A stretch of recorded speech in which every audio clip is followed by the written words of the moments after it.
Okay, stand by 1 second or two. Okay, Robbie, you want to let him in? I'm going mute.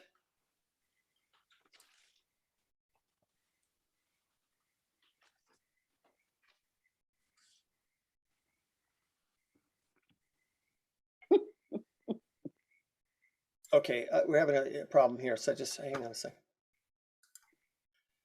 Admit all. Okay, here they come. Okay, stand by.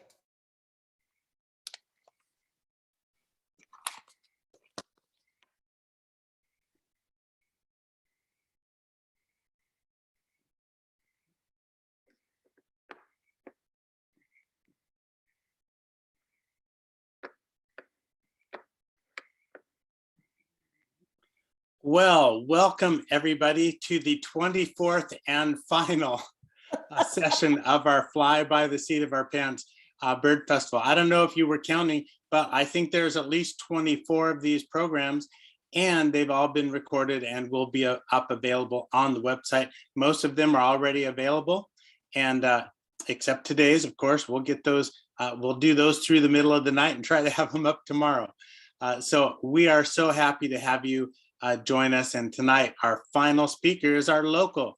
Claudia is going to talk to us about shorebirds, and we will get to that in just a minute. I haven't had an update on the final donations, but for those of you who can, thank you for your donations. Bob, if you could put that front slide up again. If you want to make a donation, you can do it several different ways. Bottom left, you can go find a checkbook and an envelope and a stamp and actually mail it. That's maybe the hardest way. Or you could go online and donate on the bottom right there to the Morro Bay Bird Festival, or you could hold your phone up there to the Venmo or PayPal QR code and donate directly through there. Again, we are recording this, so don't make any funny faces. I know this is the last one, and I might be tempted, but none of you can do that. Okay, no funny faces because we are recording. Thank you, everybody, all the speakers and participants for your generosity and your time and your expertise. It's been a good time. I feel a little bit like a TV host or something. Bob is behind saying, okay, 3, 2, 1, ready, record. And then we go and we do it all again. So we've been having fun. We're gonna probably sleep all day tomorrow, but we've been having fun and we're glad that you're joining us. Now, tonight we have Claudia Freitas, and she's going to show us a little bit about shorebirds. She loves showing people about how much fun birding is, and she just in general maintains a lighthearted look at the world around us. She has been and still is a volunteer for the Morro Bay Natural History Museum. She's taught for Elder Hostel, which is now called Rhodes Scholar, and in her before life, she was a biology professor. She taught zoology, wildlife, marine bio, and a variety of natural history subjects. And she taught at the El Dorado Nature Center, Long Beach Parks and Rec. And she's been lucky enough to lead nature trips for a variety of agencies in places like India, Peru, Ecuador, Brazil, Argentina, Costa Rica, Egypt, Tanzania, Kenya, South Africa, and Botswana. But normally she hangs out in Morro Bay. She hangs out in Morro Bay and looks at shorebirds. So Claudia, you know, we're saving the best for last. So it's all up to you to bring this one home.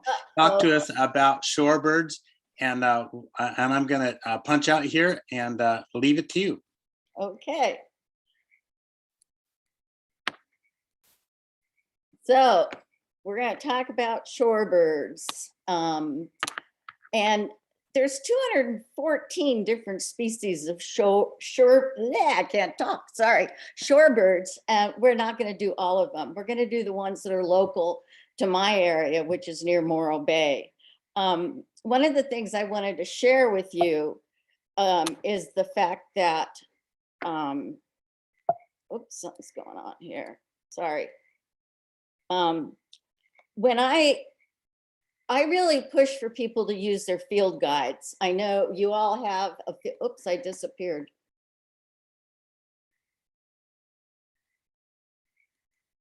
Why did I? Oh, I disappeared for a while. I don't know how that happened. Anyway, you all have a field guide, I imagine. Most birders do. And I use my field guide a lot, and I make notes in my field guide. I know this is looking crazy, isn't it? But I've scribbled all kinds of things I've learned. Can you read that? Anyway, it says direct scratching. Sandpipers and stuff scratch directly. Plovers scratch over their wings. And I have all kinds of little notes that really help me when I'm in the field. So let's talk about the shorebirds. They're usually smaller wading birds, and most people think of plovers and sandpipers when we do this. And you look out there and they're all brown and gray, and there's a bunch of them, and it's difficult for beginners to kind of get a grip on it. We have, in our local area, we have about 5 species of plovers and 20 sandpiper species. And then we have an occasional vagrant that comes in. The thing is that all of these birds are migratory and they show 2 plumages. So you have to keep that in mind. And some of them are the world's greatest migrants, flying thousands of miles back and forth from breeding to non-breeding area. They are protected by federal law, and at one time they were hunted for food. So it's a good thing they're protected now. Oops. So what are the adaptations? Whoops, I'm sorry, I'm getting ahead. What are the adaptations? What are the ways that shorebirds feed? When you look at them, what do you see that's different in their bills and their legs and their eyes? And also, if you're at the beach or at the marsh, whatever, notice how they position themselves along the shore. Some will be out wading in the water. Others will be standing on the dry mud or dry sand, and others will be right within an inch or 2 of the tide line. So where they position themselves is a telling factor. And what do we use to identify them? Well, first of all, shape. Shape is very important. And then size. And then behavior. And then finally, after that, color pattern and also habitat. So all of those things are important, and we're going to talk about each one a little bit.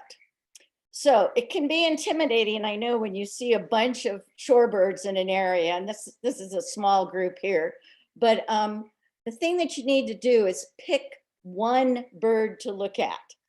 So choose a bird, note the shape of the bird, and size comparisons to the birds around it. There are 3 different species in this photo. I'm sure you knew that. And look closely at the one bird you've picked.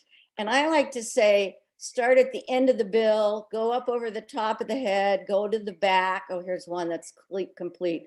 Start at the end of the bill, go up over the back to the neck, down to the tail, and then go back to the bill and go on the underneath and looking for any markings, distinguishing markings, and leg color.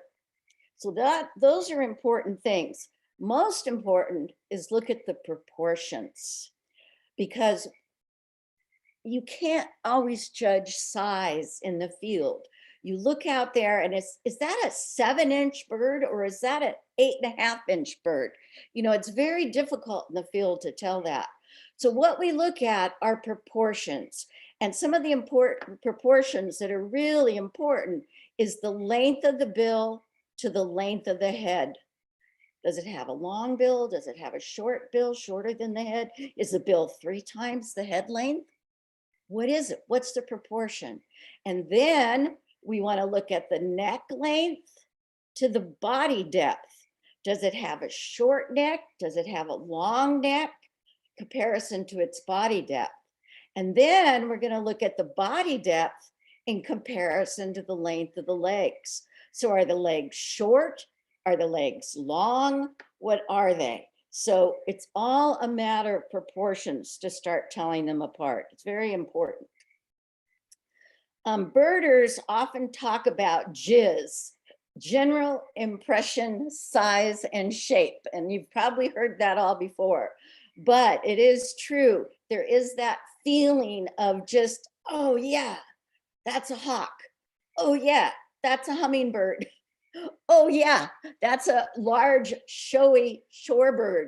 So what you're gonna do is you're gonna look at these shorebirds and you're gonna say, are they large and showy? Oops, sorry. Are they large and showy? Are they long billed? Which way does the bill go? Are they long, straight billed? Are they in the water? Are they running? Are they short, stocky? They have really short little bills, very short and stocky with little bills.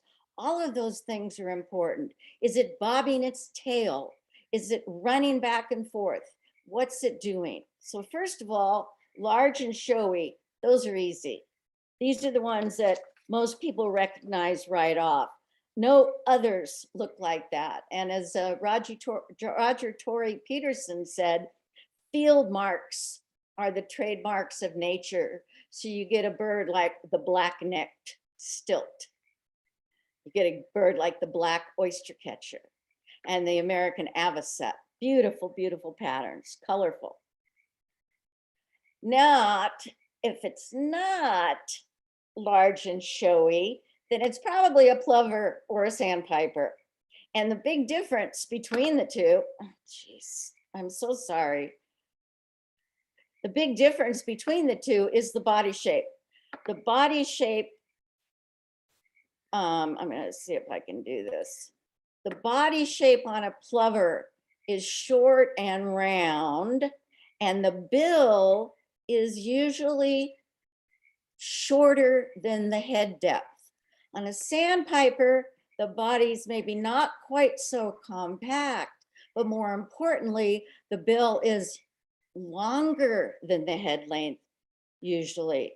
So the plovers have pigeon-like bills, and the sandpipers tend to have longer bills of various shapes.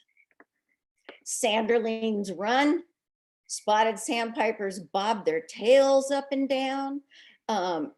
Phalaropes swim. If it spins in a circle on the water, it's Wilson's phalarope. Is it long and slender like a supermodel? There's probably a yellow legs. Is it really squat with no neck and a very different looking bill? It's a turnstone. So those are some of the things you're going to be looking for. And again, JIS, general impression, size, and shape. And we're going to start with the plovers because there's less of them. So we've already said they're plump, short-necked, bill length shorter than the head. And the other thing about plovers is they have big eyes and they look for their food. So they'll stop and look and then run over and pick something up, and stop and look and run over and pick something up. And that's very, very typical of plover behavior. So our largest plover that we get is the black-bellied plover, and it's about 10 to 13 inches in size, just to give you an idea. This is the way they look when they come to Morro Bay. Some things to recognize: this is why it's called a black-bellied plover. This one is molting. That is not a plover back here. They have a very steep forehead. It's quite noticeable, really. And they also have a hunched appearance. And that's very, very typical. It's a large plover. Notice the bill is shorter than the head. Very important. And when they fly, they have black axillaries, black wing pits. So when you look up into the sky and a flock goes by, you'll see those black wing pits on the black-bellied plover. The next down in size, about 9 to 11 inches, is the killdeer. And it's almost instantly recognizable by the two black neck rings. But again, look at large eyes, bill shorter than the head, relatively stocky body. These guys do have longer legs and they're common inland not only at the shore, but also in fields and far away from the ocean. One of the things they're famous for is doing a broken wing act, because they nest on the ground. If something is coming near their nest, both parents or either parent will do this broken wing imitation to try and lure whatever is coming toward their nest to get it away from their nest. The next one is semi-palmated plover. Beautiful little bird. Semi-palmated refers to the fact that they actually have a little bit of webbing between their toes. This bird is about 6.5, 7 inches. So we're going, notice we're going down in size. One ring around the neck, either plumage, and notice the yellowish legs.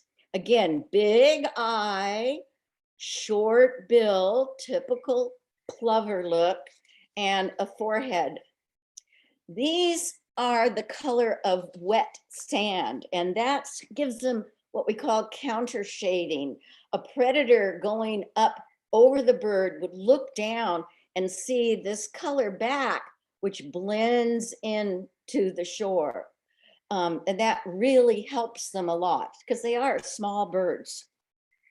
The next bird, the snowy plover, is similar in size. It's about 6.5 inches, but notice it has a more pale back and it prefers the drier sandy beaches. And that's where it usually nests. Partial neck ring, again, big eyes. Look at this plump body. That is your typical plover, and short legs. These are protected, and they nest on sandy beaches. They usually have this little bit darker ear patch that you can see in both plumages. So that's our snowy plover. They're really cute. And this is their nesting grounds. So you can see that this back color really, again, provides counter shading in the environment so that they blend in. And I'll tell you, I've been on beaches where I pick up my binoculars and look, and I think I see, 2 or 3 snowy plovers, and you start looking more closely, and there might be 20 or 30 snowy plovers in your binoculars. They're absolutely amazing. Notice that most of them are banded, keeping track of them and banding them each year. Okay, sandpipers, much more diverse. These guys' bills are usually the head length or longer. That's very typical. And they have touch sensitive bills. So they are touch feeders. They walk along probing, and they're not looking, they're just probing. And when their bill touches a food item, they grab it. Their eyes are small. They're not using their eyes to find food. They're using their touch sensitive bills to find food. And there are a wide set of behaviors for these birds too. So our largest, the long-billed curlew, which most of you probably just heard a whole heck of a lot about, is a chicken-sized bird, actually. I kid people and say, it's the size of a Zaki Farms chicken, 26 inches in size. And of course, the identifying feature, look at that bill. How many head lengths? Okay, here's the head length, one head length, two head lengths, maybe 3 or more head lengths on this long-billed curlew. The color pattern, the beautiful markings, cinnamon under the wings, which is quite noticeable. Look at this swallowing a sand crab here. Again, you can even see this touch-sensitive tip on this bill. See that right there? That is where the touch receptors are. Beautiful markings. Notice gray legs. Now, on the left is the long-billed curlew with its bill at least 3 times the head length.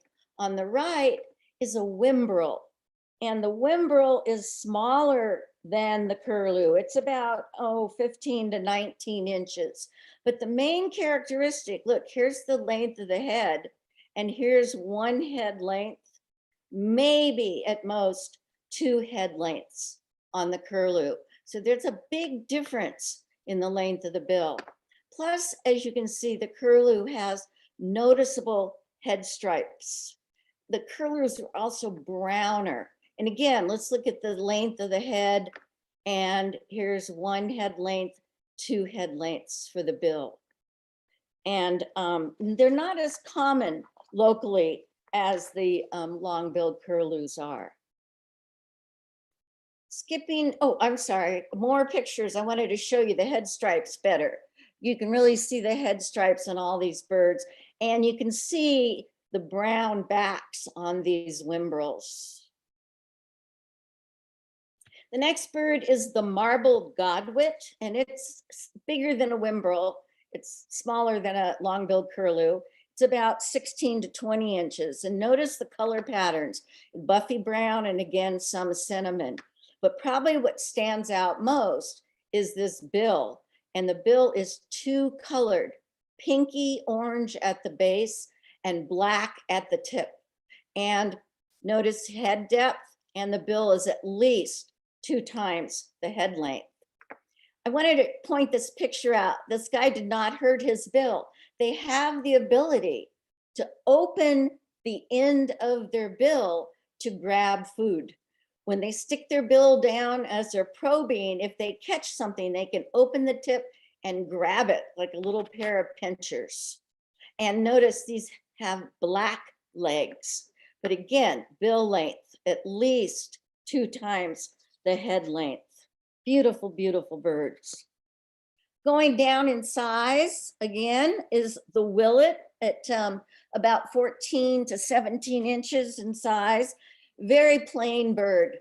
When we see them, they're usually in basic plumage here, and I describe it as a plain gray bird. It has a gray bill, it has gray feathers, it has gray legs. Even in alternate plumage, all of that is true, except there's more markings on the feathers in the alternate plumage. But it has a very straight bill. And you can see, here's the head length, and the bill is like 1.5 the head length. When I was first, I'm sorry, I'm so dry.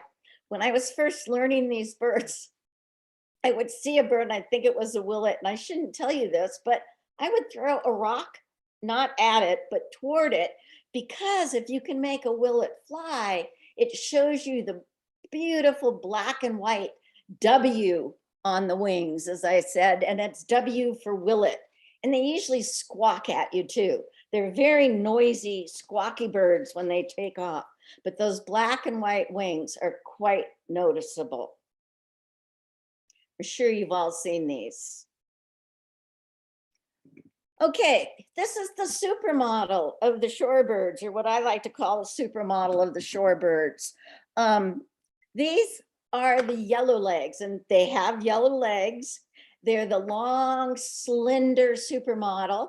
We have both greater and lesser yellow legs. And the, excuse me, the greater is about 10.5 to 11 inches, whereas the lesser, excuse me, I did that backwards. The lesser is 10 inches and the greater is 14 inches. You can see this beautiful, look at the pattern on the edge of the feathers, but this long, lean look.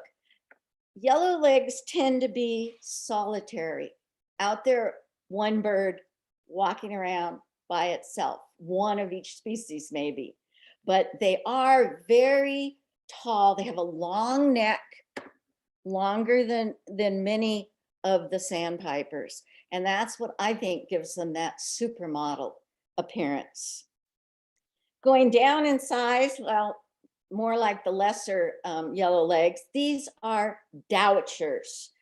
Dowitchers have eye stripes. Look at these nice eye stripes, and they have quite long bills. So again, length of the head and the bill is at least 2 times the length of the head. They also have yellowish green legs When these birds are feeding, they feed like a sewing machine, just constant ping, ping, ping, ping, ping, ping, ping, ping.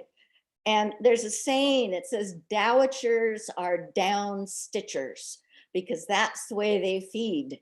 And that's a behavior that you need to notice. And when they're feeding, their backs are flat to the water, their tail's not sticking up. When they're doing their sewing machine, their back is flat. And we have two species. We have the short-billed and the long-billed, and they are quite difficult to tell apart in the field. There's some differences in the markings under the tail. And the other difference is the sounds that they make. The short-billed makes a toot, toot, toot, toot sound, and the long-billed makes a kick, kick, kick, kick, kick sound. So the sounds make a difference. And I have those things written in my field guide right next to the bird to remind me of that, so I don't have to read it in the verbiage. And I can also say short bills probably are more common just on salt than the long billed, which will be salt and freshwater both. One of the things that's really noticeable in flight, they have this white wedge down their back, and that really gives them away because it's so different than any of our other shorebirds when they're flying. I'm sorry, I'm trying to check my time here. So those are the dowitchers. So, oh, my cat just jumped up. So dowitcher size comparison. So this is the dowitcher. You see the yellow green legs, eye stripe, and that long bill. And notice how small it is compared to the other birds. These plain gray ones, what are they? They're willets, plain gray. And then these with the two colored, slightly upturned bill. These are marbled godwits, so they're a little bit bigger. And then back here with this long down curved bill is a long-billed curlew. So that should give you a good idea as to the sizes we've been talking about. And remember what I said, don't worry about actual sizes. We're going to do all comparisons. Comparison of the bird you've chosen to look at compared to the birds around it. Okay, I hope that helps. One of the very different groups of sandpipers are the turnstones. These have short, squat bodies. They look like they don't even have a neck. Short legs. Think of the leg length. Look at this leg length and compared to the body depth. And there is really no neck compared to the body depth. The bill is shorter than the head length, and the bill is actually broad at the base.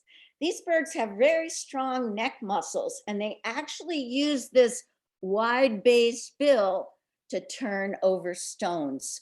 They're looking for food. They'll turn over seaweed on the beach. They'll turn over stones on the beach to find little isopods and amphipods, different kinds of crustaceans that they like to eat. These are black turnstones. They have black all the way down their breast, markings all the way across the breast. The alternate plumage has more white on the head, and the basic plumage, that's pretty much black. In flight, they're amazing. They're just these black and white stripes just stand out like crazy when they take off. And it's really interesting because they can blend into the rock so well, you wouldn't even know they were there until they get scared off by something. And all of a sudden this burst of black and white markings is visible, and you didn't even know the birds were there in the first place. The other one is a ruddy turnstone. And what happened to my, you know what? I missed something back here. I'm so sorry.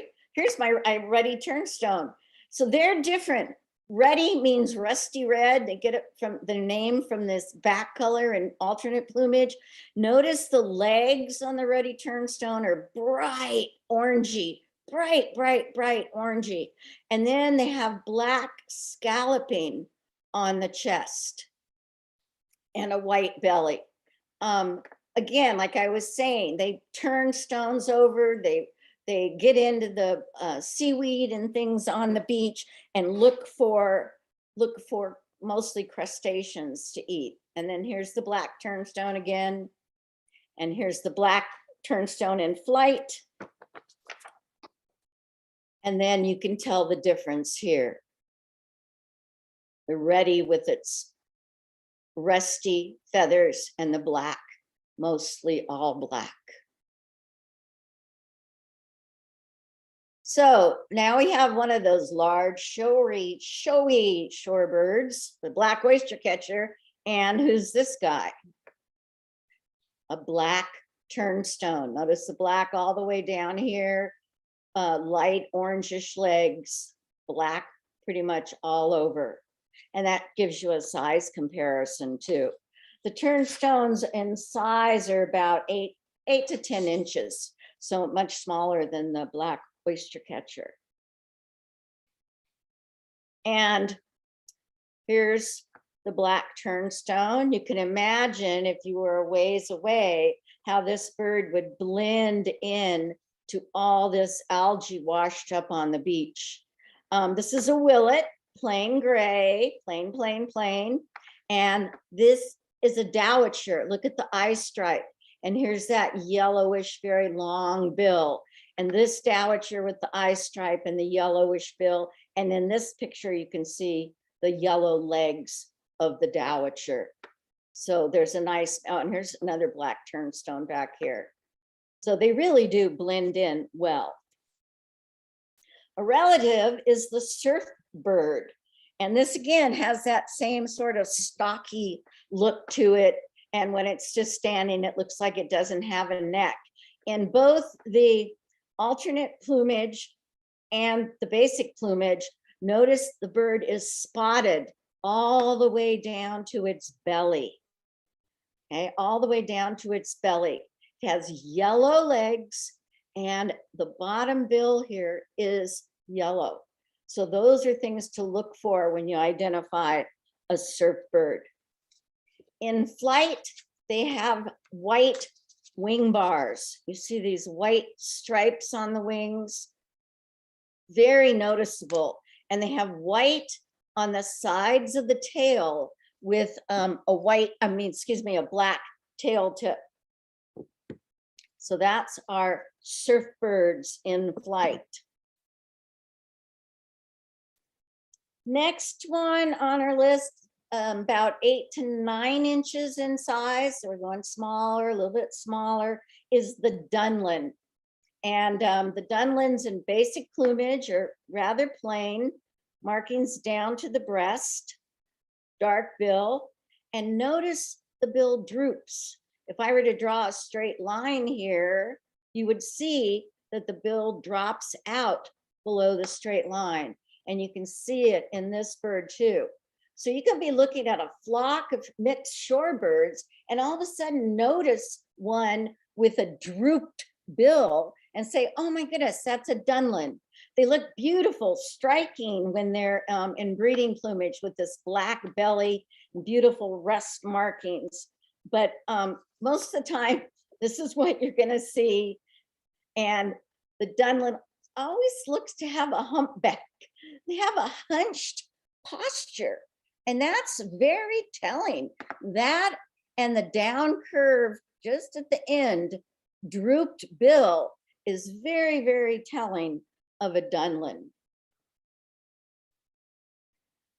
The next one is a spotted sandpiper. And in the alternate plumage, it is spotted. Of course, when they're here, we're with us most of the time, they have no spots.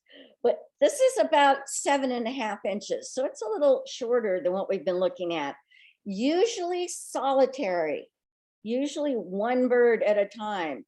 And the bird bobs its tail up and down, up and down, up and down. And the bird walks at the edge where the water and the land meet.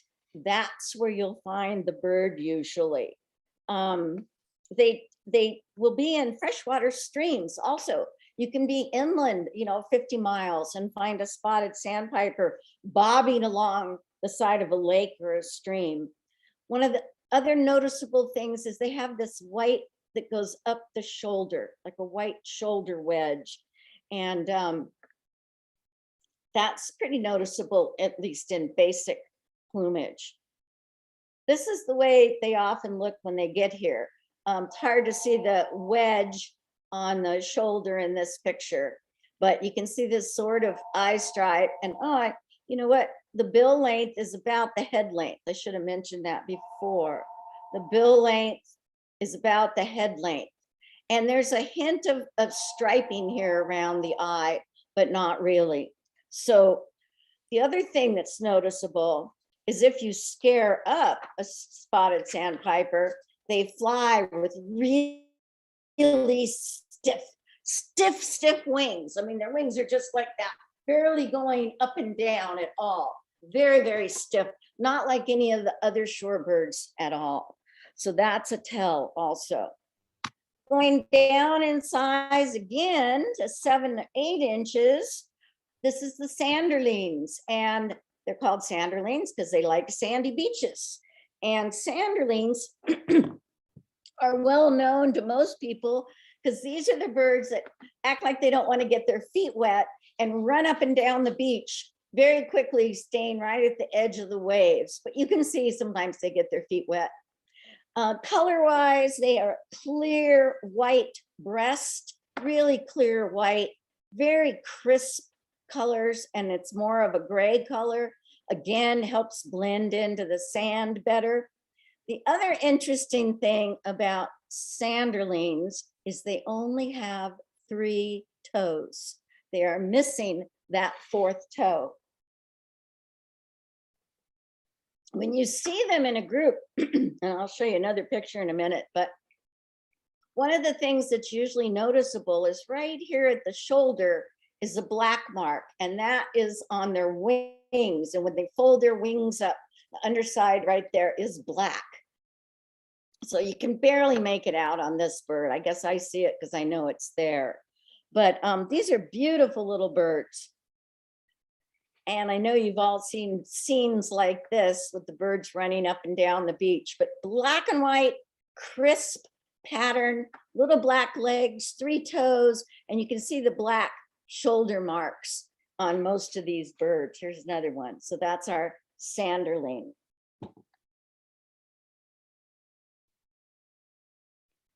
So now we have sanderlings surrounding a western sandpiper. And the sanderlings, like I said, are 7 to 8 inches.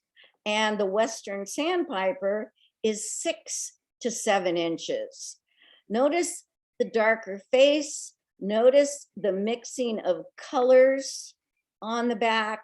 There's a little dark bill here that's maybe the head length, dark legs. The thing that I find really intriguing about western sandpipers is, I'm going to skip one more slide, is this end of the bill on the western sandpiper. You know, when you have a candle that's just ready to drip, how it forms that little drip, like right before the drop of wax comes off. That's the way the bill of the western sandpiper is. And remember, this is a touch sensitive bill, little eyes, touch sensitive bill. This shows you the brown colors. Look at the markings on those feathers. I'm going to go back to this other slide.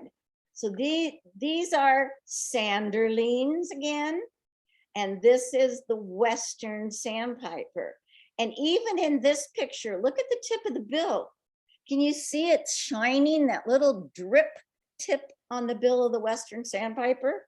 And those nice black legs. The other characteristic that you'll see on westerns is right back here. They have kind of a cinnamon rust stripe, one on each side. The rest of the feathers are kind of just browns and grays, except for right back here. So here's our Western sandpiper in basic plumage, which is how we see them. There's that rusty stripe. There's the droop at the end of the bill. And notice the bill's kind of thick and chunky right at the face. And again, the bill is maybe the length of the head. And then these bright black legs. And let's say, here's the body depth and the leg length. It's probably close to equal, wouldn't you say? Again, thickness here, a bit of a droop there. More Western sandpipers. Again, here, look, here's that rusty, those rusty lines again on the back. And again, the thick here and the black legs. Dark face. This is a little bit more, this guy's molting. And when they fly, they have white on the sides of their tails. Look at that. And they have a dark stripe down the center of their tail. So that's a noticeable pattern for the Western sandpipers. I know that's hard, but they're in most field guides, they show you all of these plovers and sandpipers in flight, because oftentimes, you know, you're standing at the beach and they're coming in or going out, or a predator comes in and scares them. So this is a thing to start looking for as you get to know the birds better. So white on the sides with a black stripe down the middle. Now, the smallest shorebird in the world. This is our least sandpiper, 5 to 6 or so inches. And notice the pointy little bill, really, really pointy little bill.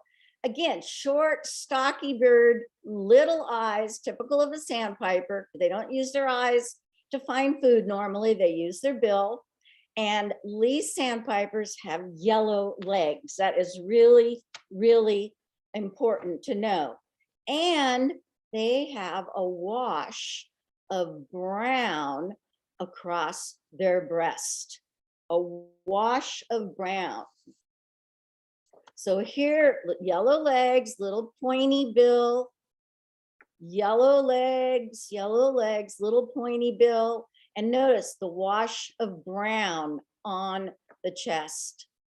So again, that's a really typical characteristic for least sandpipers. So that's the smallest sandpiper in the entire world. And we get them in Morro Bay in the thousands, and Western sandpipers in the thousands also. Fun birds, and usually there'll be mixed flocks. So you will often see Westerns and leasts side by side. So here's our Western with the rest on his back, the fat base here. He's got stuff clinging to his droopy end of his bill. Notice the black legs, about body depth, whereas the least sandpiper, much browner. I'm sorry, you can't see the pointy tip because he's got sand on his bill too. But look at the wash. Look at this. Draw an arrow in your field guide pointing to that the least sandpiper has a wash across its chest and the Western doesn't. That's very important to know the two. So again, you see a group of shorebirds, you're going to divide and conquer. You're going to look at shape. You're going to look at proportion. You're going to look at bill length and leg length. And you're going to compare to head, neck, body depth, all of these things. But the thing is important, pick one bird. So who's this? You just had a speaker talking about this bird, 3 times the head length, the long-billed curlew. What about these guys? Ooh, look, I see black.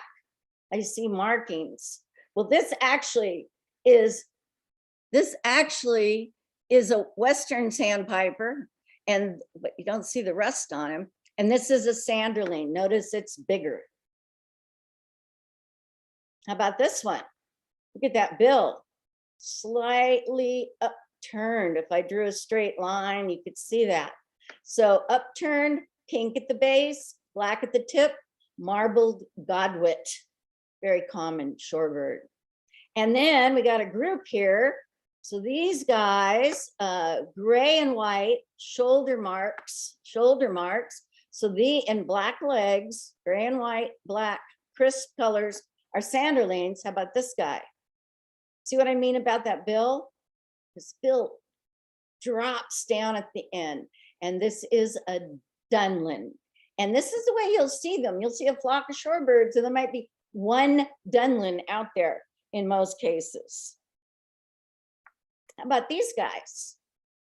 Well, black and white W on the wings. So these must be willets. And these birds, if you pick one bird out to look at, you'll notice the base of the bill is pink and the tip of the bill is dark. And some of these you can see better than others, look slightly upturned. So these are marbled godwits. Remember, one bird at a time. Don't let the abundance of shorebirds scare you off. Pick a bird, look at it closely, look at the top, look at the underside, look at the proportions, head to bill, neck to body, body to legs, look at the habitat, and then after all of that, look at the color. But you notice color is really the last thing we talk about in most of these birds, because proportions are the main thing. So I want to thank you for tuning in. I hope this helps. There are lots of other shorebirds out there, and they're so much fun to watch. If you get a chance, come to Morro Bay. We'll go birding. Thank you. Wow, Claudia, that was amazing. Let me tell you, there are about 180 people who are thinking they are very glad that they came to this event tonight, because shorebirds are tricky, and you just really helped it make it easier for me. And I think I'm going to go out there and give it a try now. I used to just say, shorebirds, you know, or just call them all sandpipers or something. But now you've given me a few tips to help me out there. Claudia, thank you for your expertise, your years of service in so many volunteer organizations as well as educational institutions. Really, really appreciate all of that. Well, I don't know about you. Has anybody been to every single one of these? How many have been to more than 3?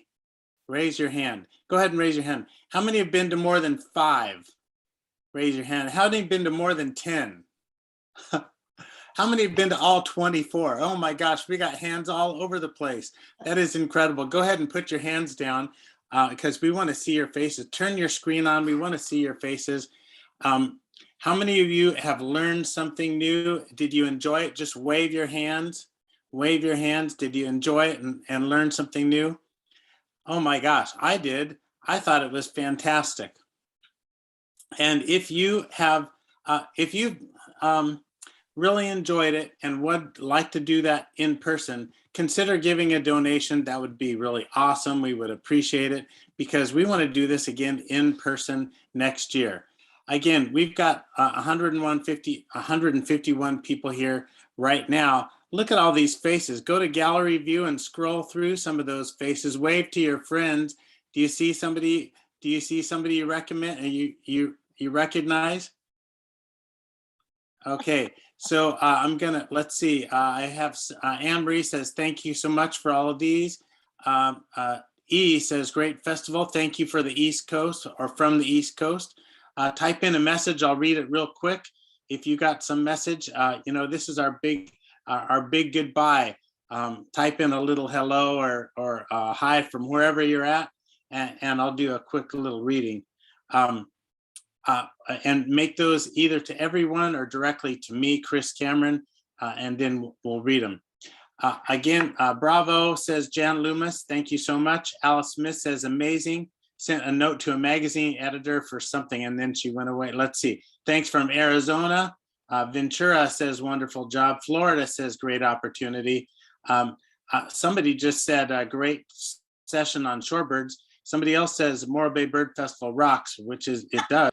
A great birthday celebration. Wendy Jacobson, happy birthday. Hope you're enjoying your birthday.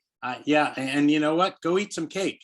Sedona, Arizona, I'm glad to have you there. You know, you got a great bird festival there in Sedona as well. The lady from Rainbow Acres, I think, runs that. I forget her name.